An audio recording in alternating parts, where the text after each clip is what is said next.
Nah, pembahasan berikutnya adalah soal dosa nawaqidul iman. Jadi nawaqidul iman itu artinya dosa pembatal iman.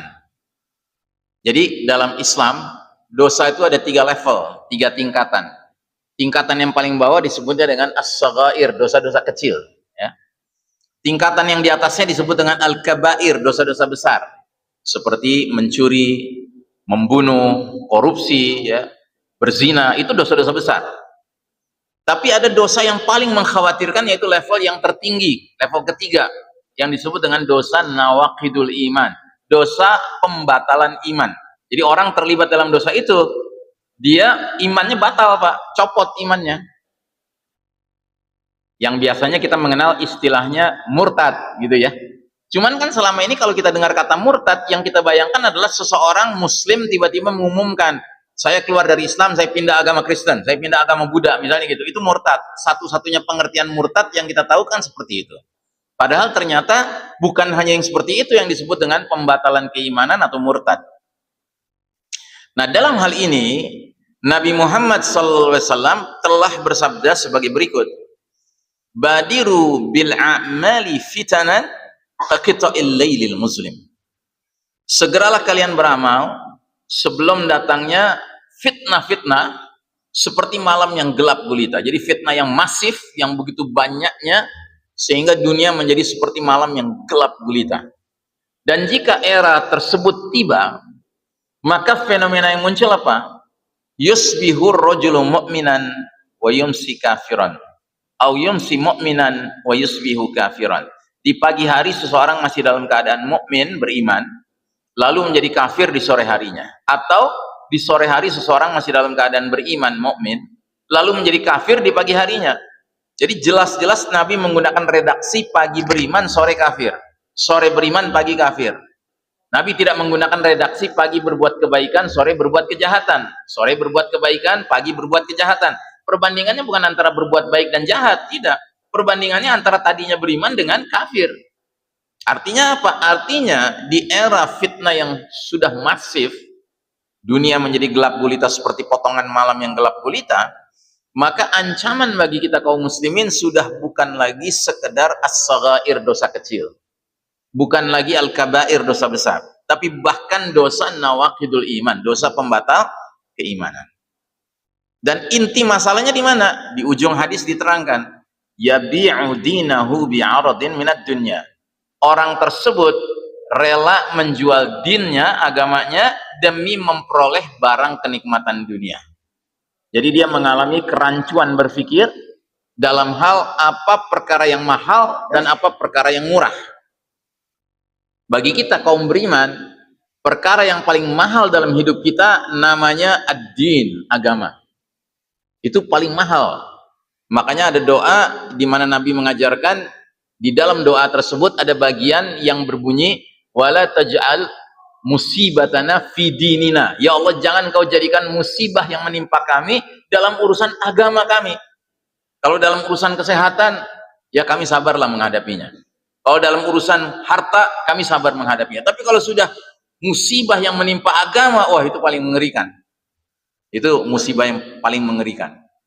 Itu di satu sisi. Di lain sisi, lewat hadis ini Nabi mengajarkan kepada kita, semestinya kita orang beriman ini memandang kenikmatan dunia sebagai perkara yang murah. Yang kalau kita dapatkan alhamdulillah, kalau kita tidak dapatkan juga alhamdulillah. Jadi jangan sekali-kali demi kenikmatan dunia yang hakikatnya murah itu, kita rela menjual agama yang hakikatnya paling mahal dalam hidup kita ini. Itu yang harus kita waspadai. Nah, jadi saudaraku rahimakumullah, lewat hadis ini Nabi semakin menegaskan betapa pentingnya kita memelihara iman kita, terutama ketika kita ditakdirkan Allah hidup di era fitnah demi fitnah yang begitu masif di akhir zaman. Ya. Ini yang disebut dengan eskalasi fitnah, ya.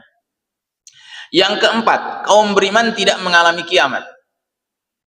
Jamaah sekalian rahimakumullah, dalam pengalaman hidup saya mengajarkan ilmu akhir zaman ini, saya sering mendapati ada sebagian umat Islam yang kalau sudah diajak bicara soal kiamat, soal akhir zaman, soal tanda-tanda besar, tanda-tanda kecil, itu kayak apa namanya, menghindar dengan alasan apa? Takut. Ya, saya ingat dulu waktu saya masih awal-awal bahas akhir zaman, kalau diundang itu saya suka ditanya, temanya apa Ustaz? Temanya boleh jadi kiamat sudah dekat. Sepakat nih. 3 hari lagi dia nelpon. Ustadz, setelah diomongkan, dibicarakan di DKM, kelihatannya usulannya supaya diganti Ustadz. Loh kenapa? Karena pada takut dengan judul itu. Saya bilang, Anda tahu judul ini bukan dari saya, ini dari ayat. Surat Al-Ahzab ayat 63 yang berbunyi, la'alla sa'ata takunu qaribah. Boleh jadi kiamat sudah dekat. Begitu bahasa Al-Quran, bahasa Allah Ta'ala. Nah, jadi kita ini menjadi umat yang menghindari ilmu akhir zaman yang padahal sangat penting bagi kita yang sedang hidup di akhir zaman ini. Dan yang lebih penting lagi adalah menyadari bahwa sekalipun kiamat itu begitu mengerikan, tapi ketahuilah kiamat itu nggak akan menimpa atas orang beriman. Orang beriman nggak akan mengalami kiamat, Pak. Itu jaminan. Jaminan dari siapa? Dari Nabi Muhammad SAW. Mari kita lihat hadisnya. Anin Nabi SAW qala, la taqumus sa'atu illa ala syirarin nas. Tidak akan terjadi as-sa'ah, kiamat, kecuali menimpa atas orang-orang yang paling buruk. Pertanyaan, siapa itu syirarin nas, orang-orang yang paling buruk itu? Dijelaskan di hadis yang lain. Thumma yab'atsullahu rihan karihil miski massuha massul harir. Fala tatruku nafsan fi qalbihi mithqalu habbatin minal imani illa qabdathu. Thumma yabqa syirarun nasi alaihim taqumus sa'ah. Yang artinya, kemudian Allah Ta'ala mengirim sebuah angin yang aromanya seperti misik. Misik ini parfum yang mahal harganya, Pak. Nikmat sekali aromanya. Musk oil ya. Dan lembutnya selembut sutra. Jadi angin itu angin sepoi-sepoi, lembut begitu angin itu, kayak breeze ya istilahnya orang barat. Angin itu tidak melewati seseorang yang di dalam hatinya ada iman, meskipun imannya cuma seberat biji atom, seberat biji sawi ya, kecuali angin itu pasti mewafatkan orang beriman itu. Sehingga tinggallah di muka bumi ini orang-orang yang paling buruk saja. Lalu terjadilah hari kiamat menimpa atas orang-orang yang paling buruk itu. Jadi syirarin nas itu definisinya apa? Definisinya orang kafir 24 karat. Ya dong. Karena orang beriman sudah diwafatkan semua lewat angin lembut itu. Makanya saudaraku rahimakumullah, semestinya kita menjadi umat yang sangat peduli dengan ilmu akhir zaman tentang kiamat. Supaya apa? Supaya kita menjadi umat yang rajin menjaga keimanan kita, hifzul iman. Ya, jadi iman itulah yang menyebabkan seseorang tidak akan mengalami hari kiamat, sekalipun dia hidup di zaman menjelang kiamat terjadi, dia nggak akan mengalami. Karena Allah sayang sama orang-orang beriman. Allah tidak akan izinkan kiamat menimpa kecuali atas orang-orang yang paling buruk, yang berarti orang-orang kafir 24 karat. Orang yang beriman sekalipun imannya cuma seberat biji sawi, diwafatkan baik-baik lewat angin lembut yang aromanya wangi tersebut tadi. Ya. Baik, ini poin yang keempat. Poin kelima, 3 tanda besar kiamat. Ada ayat Al-Quran dalam surat Al-An'am ayat 158 yang berbunyi, hal yanzuruna illa an ta'tiyahumul malaikatu aw ya'tiya rabbuka aw ya'tiya ba'du ayati rabbik. Yang mereka nanti-nantikan, maksudnya mereka ini manusia, yang manusia nanti-nantikan hanyalah kedatangan malaikat kepada mereka. Ya. Yang kedua,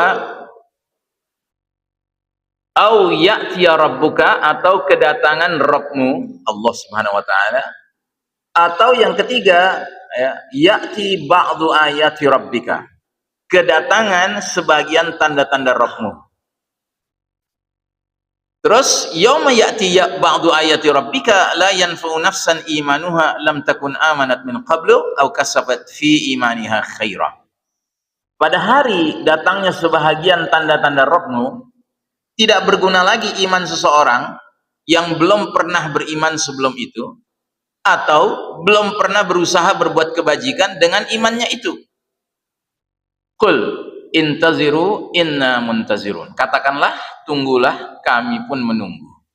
Jadi ayat ini menjelaskan bahwa ada 3 kemungkinan yang dialami oleh setiap manusia.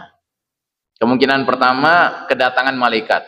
Ini tafsirnya para ulama adalah kedatangannya malaikat untuk mencabut nyawa seseorang. Jadi semua kita akan mengalami kedatangan malaikat yang tugasnya mencabut nyawa seseorang. Tentunya kalau orang itu orang beriman, malaikat dengan rombongan yang datang menjemput ruhnya, mencabut ruhnya itu adalah kumpulan malaikat yang wajahnya menyenangkan. Tapi kalau seseorang itu kafir, maka malaikat dan rombongan yang menjemput ruhnya itu datang dengan wajah yang garang, ya, wajah yang mengerikan. Ya, mereka yang beriman akan didatangi oleh malaikat rombongannya yang membawa kain kafan dari surga, aromanya wangi. Sementara mereka, rombongan malaikat yang mencabut ruh orang-orang kafir, itu datang dengan membawa kain kafan dari neraka. Ya, dia, bahannya kasar, ya, kayak rambut tebal gitu, kayak ijuk gitu ya. Ya, kemudian mereka akan mencabutnya dengan cara yang menyakitkan. Baik, itu kemungkinan pertama. Kemungkinan kedua, kedatangan Robmu. Nah, ini para ulama tafsir mengatakan kedatangan Robmu itu nanti di hari berbangkit kita semua akan menyaksikan Allah Ta'ala tampil di hadapan seluruh umat manusia, dan Allah akan memerintahkan semua untuk bersujud. Dan semua yang sudah terbiasa bersujud di dunia akan mudah bersujud. Tapi mereka yang tidak pernah bersujud di dunia akan kesulitan bersujud. Ya. Terus yang ketiga, munculnya sebagian tanda-tanda Rabbmu, yang jika munculnya tanda-tanda Rabbmu ini, maka orang nggak berguna lagi iman jika sebelum itu dia nggak pernah beriman. Jadi orang kafir. Yang kedua, dia beriman tapi nggak pernah berbuat kebaikan. Jadi ngaku muslim tapi kerjanya maksiat aja, dugem aja gitu. Ya. Nah, apa sebagian tanda-tanda Rabbmu itu diterangkan dalam hadis berikut ini. An Abi Hurairah radhiyallahu anhu qala Rasulullah sallallahu alaihi wasallam, "Thalathun idza kharajna la yanfa'u nafsan imanuha lam takun amanat min qablu aw kasabat fi imaniha khaira." Ada tiga perkara, tiga tanda Rabbmu, apabila telah muncul maka tidak bermanfaat iman seseorang bagi dirinya bila sebelum itu dia tidak pernah beriman. Jadi orang kafir. Atau dia telah beriman, muslim, tapi tidak pernah berbuat suatu kebaikan apapun dalam keadaan imannya itu. Jadi dia kerjanya maksiat aja, dugem aja, durhaka aja kepada Allah Ta'ala, nggak ada berbuat baik pada orang tua, nggak ada berbuat baik kepada keluarga, anak istri, nggak ada berbuat baik kepada tetangga, nggak ada ibadahnya, nggak ada, begitu ya. Nah, apa tiga tanda itu? Tiga tanda itu adalah tulu usyamsi min maghribiha, terbitnya matahari dari arah barat, satu. Yang kedua, ad-dajjal, keluarnya dajjal, puncak fitnah. Dan yang ketiga, dabbatul ard, binatang melata atau hewan melata yang keluar dari perut bumi. Jadi tiga tanda Rabbmu ini, ketiga-tiganya termasuk kategori alamatul kubro, 10 tanda besar kiamat. Di antara 10 itu 3 adalah matahari terbit dari barat, dajjal keluar, dan binatang melata keluar dari perut bumi.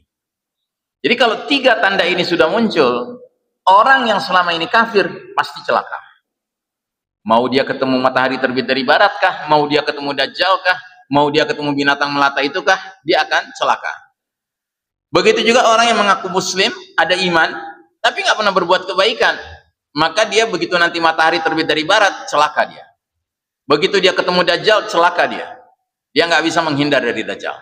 Dan begitu dia ketemu binatang melata itu akan menstempel mukanya sedemikian rupa sehingga kelihatan mukanya menjadi gelap, menjadi kelam, ya. Karena binatang melata ini dalam hadis itu diterangkan tugasnya adalah memberi tanda pada muka setiap orang yang dijumpai. Kalau dia jumpai orang yang beriman, dia buat wajah orang beriman itu cerah, cemerlang, glowing, ya. Tapi kalau dia ketemu sama orang yang kafir, termasuk orang yang aku muslim tapi nggak pernah berbuat kebaikan, wajahnya akan jadi suram, jadi gelap, ya, jadi keruh, ya. Nah, jadi jamaah sekalian rahimakumullah, 3 tanda besar kiamat ini kalau sudah muncul, maka orang yang selama ini kafir akan celaka. Dan orang yang selama ini ngaku muslim tapi nggak pernah berbuat kebaikan apapun dalam keadaan imannya, celaka. Baik itu matahari terbit dari barat, baik itu ketemu dajjal maupun ketemu binatang melata tadi.